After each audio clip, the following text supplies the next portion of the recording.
Chapitre 3. Le sorcier au cœur velu. Il était une fois un jeune sorcier beau, riche et talentueux qui avait remarqué que ses amis devenaient sots lorsqu'il tombait amoureux, folâtrant et se pomponnant, perdant l'appétit et leur dignité. Le jeune sorcier décida qu'il ne serait jamais la proie d'une telle faiblesse et il eut recours à la magie noire pour assurer son immunité. Ignorant son secret, la famille du sorcier riait de le voir si froid et distant. Tout changera, prophétisait-il, lorsqu'une jeune fille lui tournera la tête. Mais la tête du jeune sorcier ne lui tournait pas, bien que de nombreuses jeunes filles, intriguées par ses airs hautains, eussent employé leurs arts les plus subtils pour essayer de lui plaire, aucune ne parvint jamais à toucher son cœur. Le sorcier tirait gloire de son indifférence, de la sagacité qu'il avait suscitée. Lorsque la première fraîcheur de la jeunesse déclina, les amis du sorcier commencèrent à se marier et à engendrer des enfants. Leur cœur ne doit plus être qu'une coquille ratatinée par les exigences de cette progéniture vagissante, ricanait-il intérieurement en observant les jeunes parents qui batifolaient autour de lui. Et une fois de plus, il se félicitait de la grande sagesse qui l'avait amené à faire ce choix très tôt dans sa vie. Le temps vint où les parents du jeune sorcier, qui étaient âgés, moururent. Leur fils ne les pleura pas. Au contraire, il considéra que leur décès comme une bénédiction. À présent, il régnait seul sur leur château. Ayant transporté son trésor le plus cher dans la plus profonde des cachots, il s'adonna à une vie de bien-être et d'abondance, son confort devenant le but unique de ses nombreux serviteurs. Le sorcier était convaincu qu'il devait inspirer une immense envie à tous ceux qui contemplaient sa superbe et paisible solitude. Sa colère et son dépit n'en furent donc que plus violents lorsqu'ils entendit un jour deux de ses valets parler de leur maître. Le premier serviteur exprimait sa pitié pour le sorcier qui, malgré toute sa richesse et tout son pouvoir, n'avait personne pour le chérir. Mais son compagnon eut un rire moqueur et lui demanda pourquoi un homme qui possédait autant d'or et un château, semblable à un palais, n'avait pas été capable d'attirer une épouse. Leurs paroles furent autant de coups terribles portés à l'orgueil du sorcier. Il résolut aussitôt de prendre femme et d'en trouver une qui serait supérieure à toutes les autres. Elle devait être d'une beauté renversante et susciter désir et envie chez tout homme qui la verrait. Elle serait d'une lignée de sorciers pour que leurs enfants héritent de dons magiques exceptionnels. Et elle posséderait une fortune au moins équivalente à la sienne, afin que la confortable existence du sorcier soit assurée, en dépit de l'agrandissement de sa maisonnée. Le sorcier aurait pu mettre 50 ans à trouver une telle femme, mais il arriva qu'au lendemain même du jour où il avait décidé de la chercher, une jeune fille répondant à tous ses souhaits vint rendre visite à sa famille qui habitait le voisinage. C'était une sorcière aux dons prodigieux et elle possédait également beaucoup d'or. Sa beauté était telle qu'elle saisissait le cœur de tous les hommes qui posaient les yeux sur elle. Tous, sauf un. Le cœur du sorcier ne ressentit rien du tout. Néanmoins, elle était la perle rare qu'il recherchait et il commença donc à lui faire sa cour. Tous ceux qui remarquèrent ce changement dans les manières du sorcier en furent stupéfaits et dirent à la jeune fille qu'elle avait réussi, là où une centaine d'autres avaient échoué. La jeune femme elle-même était à la fois fascinée et rebutée par les intentions du sorcier. Elle sentait la froideur qui existait derrière ses chaleureuses flatteries, et elle n'avait jamais rencontré d'homme si étrange et si distant. Sa famille, cependant, estimait qu'il était très bien assorti et, impatient de favoriser cette union, ils acceptèrent l'invitation du sorcier à un grand festin en l'honneur de la jeune fille. La table, chargée d'une vaisselle d'or et d'argent, offrait les vins les plus fins et les mets les plus somptueux. Des ménestrels, s'accompagnant de leur luth, aux cordes de soie, chantaient un amour que leur maître n'avait jamais ressenti. La jeune fille était assise sur un trône, aux côtés du sorcier, qui lui susurrait des mots tendres volés au poète, sans avoir la moindre idée de leur véritable signification. La jeune fille écoutait, perplexe, et elle finit par lui répondre. Vous parlez bien, sorcier, et je serais enchanté de toutes vos intentions si seulement je pensais que vous aviez un cœur. Le sorcier sourit et lui assura qu'elle n'avait pas de crainte à avoir en la matière. La priant de le suivre, il l'emmena à l'écart du festin et la fit descendre dans le cachot soigneusement verrouillé où il conservait son plus grand trésor. Là, dans une chasse de cristal ensorcelé, reposait le cœur palpitant du sorcier. Depuis longtemps privé de tout contact avec des yeux, des oreilles ou des doigts, il n'avait jamais été sous le charme de la beauté de la musique d'une voix, de la douceur, d'une peau soyeuse. En le voyant, la jeune fille fut terrifiée, car le cœur était tout ratatiné et recouvert de longs poils noirs. « Oh, qu'avez-vous fait » se lamenta-t-elle. « Remettez-le là où il doit être, je vous en implore. » Comprenant que c'était indispensable pour lui plaire, le sorcier tira sa baguette, déverrouilla la chasse et se trancha la poitrine pour l'ouvrir et remit le cœur velu dans la cavité béante qu'il avait autrefois occupée. Vous êtes guéri à présent, et vous connaîtrez le véritable amour, s'écria la jeune fille. Puis elle l'étreignit. La douceur de ses bras blancs, la légèreté de son souffle dans son oreille, le parfum de sa lourde chevelure d'or, tout cela transperça comme des lances le cœur nouvellement éveillé. Mais il était devenu étrange au cours de son long exil, aveugle et sauvage dans l'obscurité à laquelle il avait été condamné, et il avait développé des appétits puissants et pervers. Les invités du festin avaient remarqué l'absence de leur hôte et de la jeune fille. Au début, ils ne s'en étaient pas inquiétés, mais à mesure que les heures passaient, ils avaient fini par s'alarmer et avaient entrepris de fouiller le château. Lorsqu'ils découvrirent enfin le cachot, un spectacle effroyable les attendait. La jeune fille était étendue morte sur le sol, la poitrine ouverte d'un coup de couteau, et à côté d'elle, le sorcier fou était accroupi, tenant dans sa main sanglante un grand cœur écarlate, lisse et brillant, qu'il léchait et caressait, s'étant juré de l'échanger contre le sien. Dans son autre main, il tenait sa baguette magique, essayant d'inciter le cœur velu et desséché à sortir de sa propre poitrine.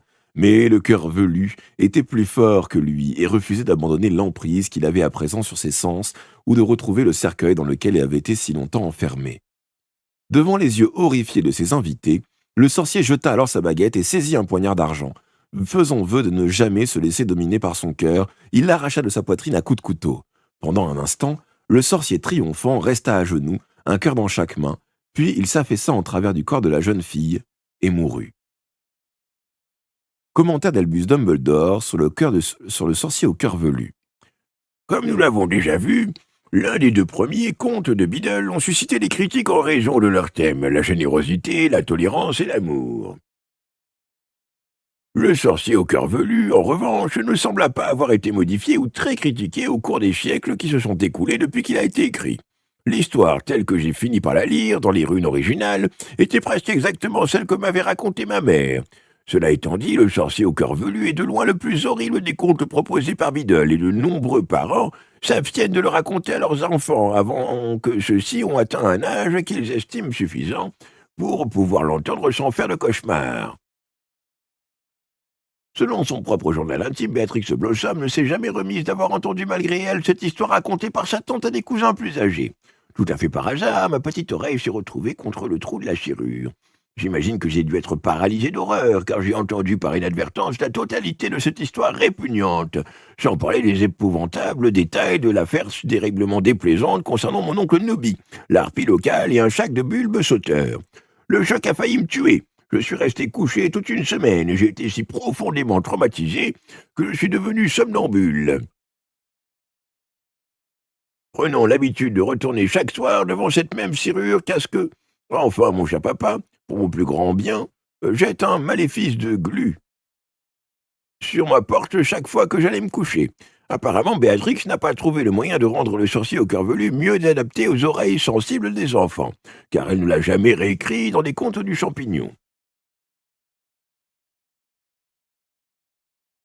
Pourquoi alors ce conte macabre a-t-il survécu si longtemps?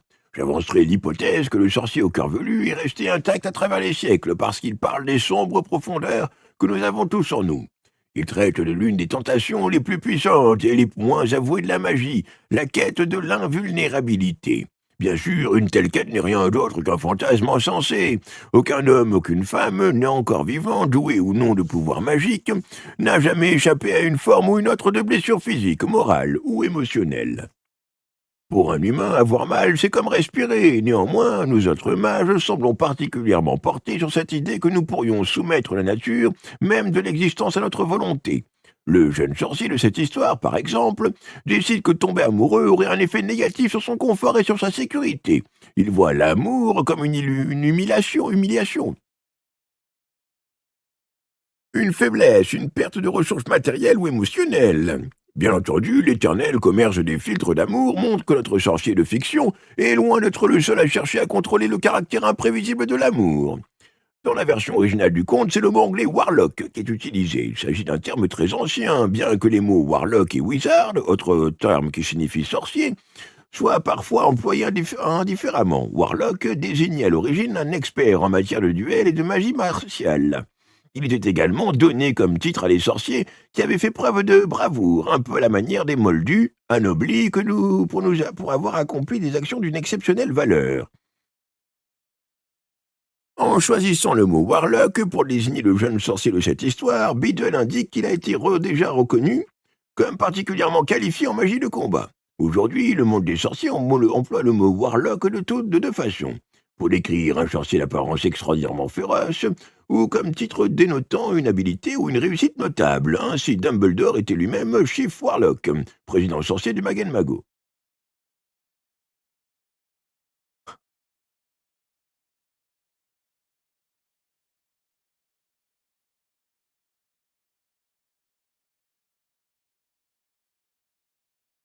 La quête d'un véritable filtre d'amour se poursuit encore aujourd'hui, mais aucun élixir de cette nature n'a encore vu le jour où les fabricants de potions les plus éminents doutent que cela soit possible. Le héros de cette histoire, cependant, n'est même pas intéressé par un simulacre d'amour qu'il pourrait créer ou détruire à volonté. Il veut rester à jamais protégé de ce qu'il considère comme une sorte de maladie et accomplit pour cela un acte de magie noire impossible à réaliser en dehors d'un recueil de contes. Il enferme sous clé son propre cœur. La similitude de cette action avec la création d'un Horcrux a été révélée par de nombreux auteurs, bien que le héros de Biddle ne cherche pas à éviter la mort. Il a séparé ce qui, manifestement, n'était pas censé l'être, le corps et le cœur, au lieu du corps et de l'âme, et en agissant ainsi, il a violé la première des lois fondamentales de la magie d'Adalbert Lazornette. Ne touche pas au plus profond mystère, la source de la vie, l'essence de soi, que si tu as préparé à en subir les conséquences les plus extrêmes et les plus redoutables. Hector Dagworth Granger, fondateur du très extraordinaire Société des potionnistes, explique de puissants engouements peuvent être suscités par d'habiles potionnistes, mais personne n'a jamais encore réussi à créer l'attachement véritablement indestructible, éternel, inconditionnel, que seul peut être qualifié d'amour. Qui seul peut être qualifié d'amour. Et en effet, en cherchant à devenir surhumain, ce jeune homme téméraire se rend inhumain. Le cœur qu'il a enfermé à l'écart se dessèche et se couvre de poils, symbolisant sa propre descente dans la bestialité.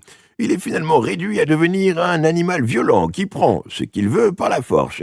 Et il meurt dans une tentative futile de reprendre ce qui est maintenant hors de sa portée, un cœur humain. Bien qu'un peu daté, l'expression avoir le cœur velu est passée dans le langage courant du monde de la magie pour décrire une sorcière ou un sorcier qui fait preuve de froideur ou d'insensibilité. Honoria, ma tante restée demoiselle, prétendait toujours avoir rompu ses fiançailles avec un sorcier du service des usages abusifs de la magie, car elle s'était aperçue à temps qu'il avait un cœur velu. En réalité, d'après la rumeur, elle l'avait découvert en train de caresser un orglupe. Les orglupes sont des créatures roses en forme de champignons hérissés de poils durs. On comprend mal pourquoi quelqu'un aurait envie de les caresser. Pour de plus amples informations, voir les animaux fantastiques. Ce qu'elle avait trouvé profondément choquant. Plus récemment, un livre pratique intitulé Le cœur velu, comment s'y prendre avec les sorciers qui refusent de s'engager, à ne pas confondre avec museau velu, cœur humain, un témoignage déchirant sur la lutte d'un homme contre la lycanthropie, est arrivé en tête de la liste des best-sellers.